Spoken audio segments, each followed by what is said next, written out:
What is it we do here at Basic Training Command? Commodore mentioned a lot of the quantitative things. We assess, select, and train SEAL and SWCC candidates for the cognitive, character, and leadership attributes our nation demands of NSW. And we do it on the grinder like we talked about right here in day one. And people are usually the most fascinated with the physical aspects of our pipelines, the grit, and understandably so. What is it that brings some of America's best youths to our front door, only to self-deselect themselves hours into the first adversity we throw at them? The grit is critical, and while we don't aim for attrition, it's the unfortunate byproduct of sustaining our standard. Ben Milligan wrote in his book about how this all started. In 1943, Draper Kaufman conceived of Hell Week. Until then, no other Navy unit had been subjected to training that so closely resembled the chaos of war. He set out to forge both an esprit de corps and the reputation that always accompanies it, exclusivity.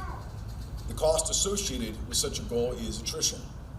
Even in the early iterations, Kaufman was criticized by a senior officer who said, "I don't think you have any idea what you're putting these men through." Having literally just finished participating in the week he designed, he replied, "I do, sir, it was hell."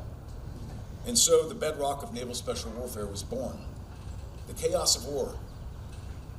Soren Kierkegaard once wrote, "War is hell, but sometimes, in the midst of that hell, men do things that heaven itself must be proud of." So we use adversity to find or develop the very character attributes we need in those teammates. This isn't a new idea. Suffering produces endurance, endurance produces character, and character produces hope. If you've come to graduations, you've heard me say that only every time. As Kaufman said, the cost associated with such a goal is represented by those green helmets lying over there by the bell.